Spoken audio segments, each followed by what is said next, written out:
And I think the street, like you said, every quarter, prove it, prove it.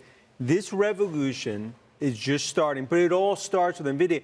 We will ramp from there. We will ramp from there.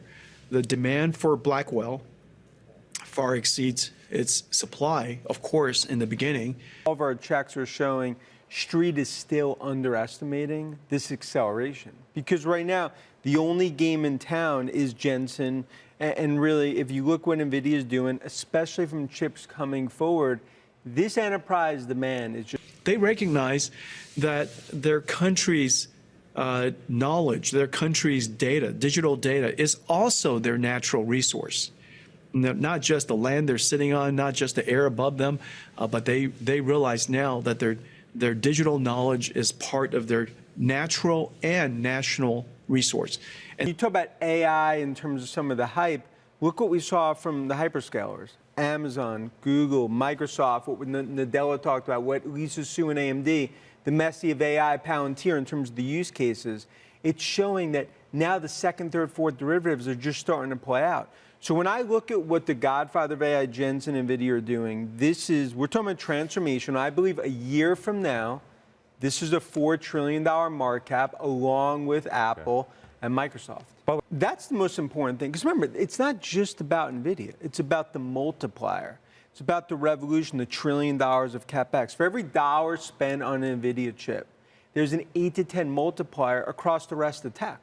That's why it's so important in terms of what NVIDIA says for this bull market to continue. So you're saying it's just starting now. The software wave is the second, third derivative. That's why I think we're sitting here a year from now, NASDAQ 20,000, and it continues because now the rest of this party, it is only 9 p.m. in the AI party that goes to that when? We believe it goes to 4 a.m. To 4? The deployment in the real world, what does that look like tangibly? And is there a sort of delay in the timeline of that deployment and thus revenue from that product? Functionality of Blackwell is wonderful. We're sampling Blackwell all over the world today. We show people, giving tours to people of the Blackwell systems that we have up and running. You could find pictures of Blackwell systems all over the web. We have started volume production. Volume production will ship in Q4. Q4, we will have billions of dollars of Blackwell revenues, and we will ramp from there. We will ramp from there. The demand for Blackwell far exceeds its supply, of course, in the beginning, because the demand is so great. But we're going to have lots and lots of supply, and we will be able to ramp starting in Q4. We have billions of dollars of revenues, and we'll ramp from there into Q1, into Q2, and through next year. We're going to have a great next year as well. Jensen, what is the demand for accelerated computing beyond the hyperscalers and Meta? Hyperscalers represent about 45% of our total data center business. We're relatively diversified today. We have hyperscalers, we have internet service providers, we have sovereign AIs, we have industries, enterprises. So it's fairly diversified. Outside of hyperscalers, is the other 55%. Now, the application use across all of that data center starts with accelerated computing. Accelerated computing does everything, of course, from the models, the things that we know about, which is generative AI, and that gets most of the attention. But at the core, we also do database processing, pre and post processing of data before you use it for generative AI, transcoding, scientific simulations, computer graphics, of course, image processing, of course. And so there's tons of applications that people use our accelerated computing for, and one of them is generative AI. And so let's see, what else can I say? I think that well, covers let me jump it. in, Jensen, please, on sovereign AI. You and I have talked about that before, and it was so interesting to hear something behind it, that in this fiscal year, there will be low double-digit, I think you said, billions of dollars in sovereign AI sales. But to the layperson, what does that mean? It means deals with specific governments. If so, where? It's not necessarily. Sometimes it's deals with a particular regional service provider that's been funded by the government, and oftentimes that's the case.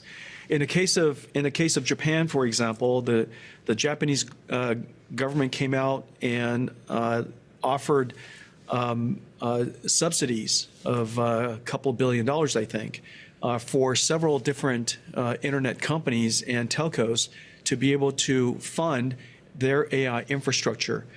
India has a sovereign AI initiative going, and they're building their AI infrastructure. Canada, the UK, France, Italy, I'm missing somebody. Singapore, Malaysia, a large number of countries are subsidizing their regional data centers so that they could become able to build out their AI infrastructure. They recognize that their country's knowledge, their country's data, digital data, is also their natural resource. Not just the land they're sitting on, not just the air above them, but they realize now that their digital knowledge is part of their natural and national resource. And they ought to harvest that and process that and transform it into their national digital intelligence. And so this is what we call sovereign AI. You could imagine almost every single country in the world will eventually recognize this and build out their AI infrastructure. Jensen, you use the word resource, and that makes me think about the energy requirements here. I think on the call you talked about how the next generation models will have many orders of magnitude greater compute needs. But how will the energy needs increase, and what is the advantage you feel NVIDIA has in that sense? Well, the most important thing that we do is increase the performance and efficiency of our next generation. So Blackwell is many times more performant than Hopper at the same level of power used. And so that's energy efficiency. More performance with the same amount of power, or same performance at a lower power. And that's number one. And the second is using liquid cooling. We support air cooling, we support liquid cooling, but liquid cooling is a lot more energy efficient. And so the combination of all of that, you're going to get a pretty large step up. But the important thing to also realize is that AI doesn't really care where it goes to school. And so increasingly, we're going to see AI be trained somewhere else, have that model come back and be used near the population, or even running on your PC or your phone. And so we're going to train large models, but the goal is not to run the large models necessarily all the time. You can surely do that for some of the premium services and the very high value AIs. But it's very likely that these large models would then help to train and teach smaller models. And what we'll end up doing is have few large models that are able to train a whole bunch of small models, and they run everywhere. Jensen, you explained clearly that demand to build generative AI product on models, or even at the GPU level, is greater than current supply. In Blackwell's case in particular, explain the supply dynamics to me for your products, and whether you see an improvement sequentially quarter on quarter, or at some point by the end of fiscal year into next year. Well, the fact that we're growing would suggest that our supply is improving. And our supply chain is quite large, one of the largest supply chains in the world. We have incredible partners, and they're doing a great job supporting us in our growth. As you know, we're one of the fastest growing technology companies in history, and none of that would have been possible without very strong demand, but also very strong supply. We're expecting Q3 to have more supply than Q2. We're expecting Q4 to have more supply than Q3, and we're expecting Q1 to have more supply than Q4. And so I think our supply condition going into next year will be a large improvement over this last year. With respect to demand, Blackwell is just such a leap, and there are several things that are happening. Just the foundation model makers themselves, the size of the foundation models are growing from hundreds of billions of parameters to trillions of parameters. They're also learning more languages. Instead of just learning human language, they're learning the language of images and sounds and videos They're even learning the language of 3D graphics.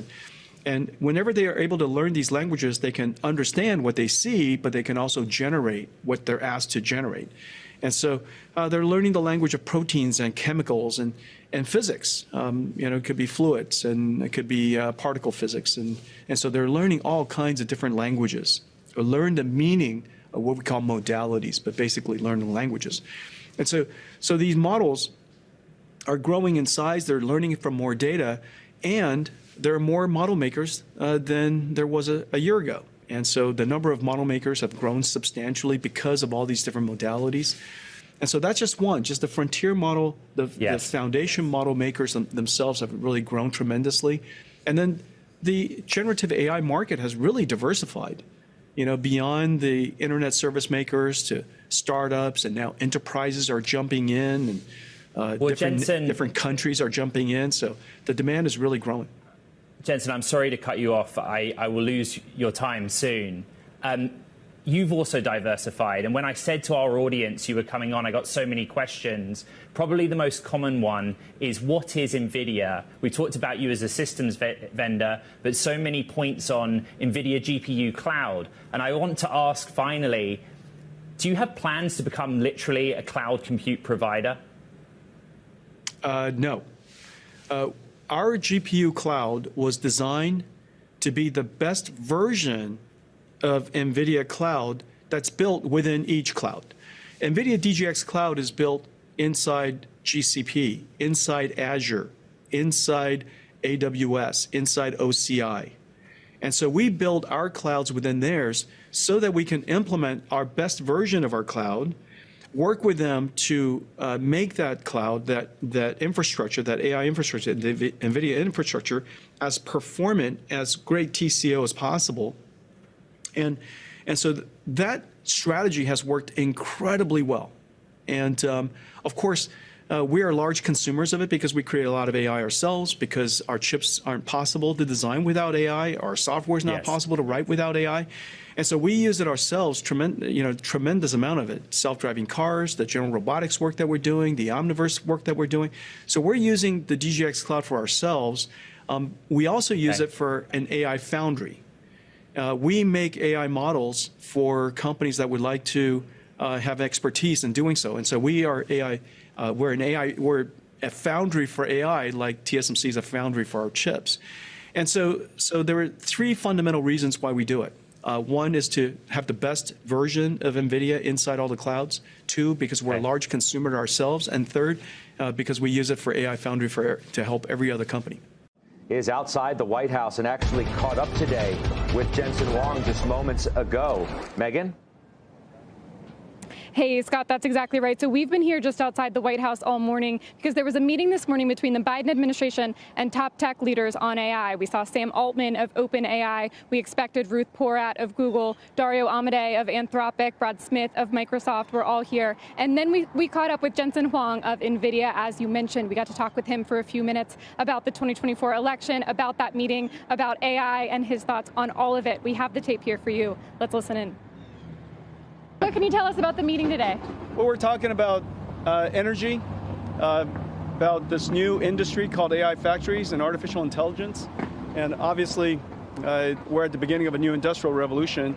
And this industry is going to be producing intelligence. And what it takes is energy and, of course, a lot of great computer science and large computing systems that NVIDIA makes. And so we've got to make sure that everybody understands the needs coming, the opportunities of it, the challenges of it, and do it in the most efficient and scalable way we can. Absolutely. Do you see the need for a federal role here in terms of federal investment in combination with private investment? Well, there's probably going to have to be public-private collaboration in this area because the rate of growth is really quite high. Although artificial intelligence consumes a lot of energy to train, it also saves a lot of energy when you consume it. Because ultimately, it's not about training the model, it's about using the model. And whether it's in healthcare or climate technology or just running the power grid, artificial intelligence has the opportunity to really save a ton of energy. And so I think people are grappling with the scale of the opportunity ahead, and of course the scale of the challenges ahead. And so it's going to require public and private collaboration. Yeah. Do you think the U.S. is doing enough at this point to be competitive with China and other countries? Well, this administration is determined to do the most and do it the fastest, and that speaks volumes about the reason why we had this meeting today. And so it's really great. Is there enough money behind it at this point? Well, if this country doesn't have the money, I don't see anybody else in the world that can possibly take advantage of this incredible new industry. And so, I think people are starting to realize that AI is not just a new computer science. It's a new way of doing software. It's going to, of course, revolutionize the computer industry, but it's going to create a whole new industry that sits on top of it, that produces intelligent skills and produces knowledge. And this industry is going to be quite large. It's going to be hopefully the most exciting of the new industries that the world's ever seen. Can I ask you a quick question about export controls? Is there any policy, U.S. policy, that you would like to see changed in order to make sure that you're able to make sales overseas? Well, export control and national security, industrial resilience, supply chain resilience, all of those matters are really complicated, and this administration understands the nuance of it. And so we would like to see, of course, the U.S. industries be as vibrant as possible, to export American standards all over the world, and to have the rest of the world be built on American standards. Of course, national security, incredibly important, and we have to safeguard all of that at the same time. And so this is why policymakers have such a difficult job. They have to balance all of these various requirements and make sure that we have a great policy that somehow balances and keeps all of this up in the air and thriving. And so I think the most important thing for us is just make sure that we inform the administration on what we know about the technology and the industries that we're cultivating, and 100% make sure we comply with the policies. Can I ask you one more question on tariffs? With this election, there's a lot of talk about potentially across-the-board tariffs of 10 to 20% and up to 60% on China. Do you have concerns about how that would impact NVIDIA's business, or concerns about the policy in general? Well, I'm not very informed in most of that stuff. I think our company, of course, serves industries globally, and we're one of the few companies in the world that serves every single AI company in the world. And we're in healthcare and logistics and transportation and retail and e-tail. I mean, the number of industries that we serve is really quite large. And so, obviously all of these matters are complicated and requires nuanced thinking from the administration. So I trust that they're going to make great decisions. Yeah, absolutely. The number one thing we tend to hear from business leaders is on stability, especially when it comes to this election. Do you have thoughts on supporting one candidate over the other, especially when it comes to keeping a calm, stable business environment? One of the things that's really important is, and this affects us in export control, is just to have a stable policy. Of course, policies has to adapt to the changing environment, and in our world, the changing environment is literally real time, and so I appreciate the challenges it has on the administration, and meanwhile, we have to simultaneously seek and strive for American technologies to be the safest choice, to be the best choice, and we want the rest of the world's industries to be built on top of our industry. And so stability matters, and of course we have to continue to be the best, which American companies know how to do. To the extent that we have stability, I think it's going to be great. What about on taxes? There's obviously very different stances between these two candidates on either raising the corporate tax rate to 28% or cutting it to as low as 15% on the other side. Any preferences there, or any thoughts on sort of how that would impact NVIDIA? Well, whatever the tax rates are, we'll support it. It's as simple as that. I think this company was built in America. It benefited from all of the infrastructure and the support and the amazing intellectual capital that's in this country. And so to the extent that we can pay back through taxes, we're delighted to do it. Absolutely. So no endorsements at this time?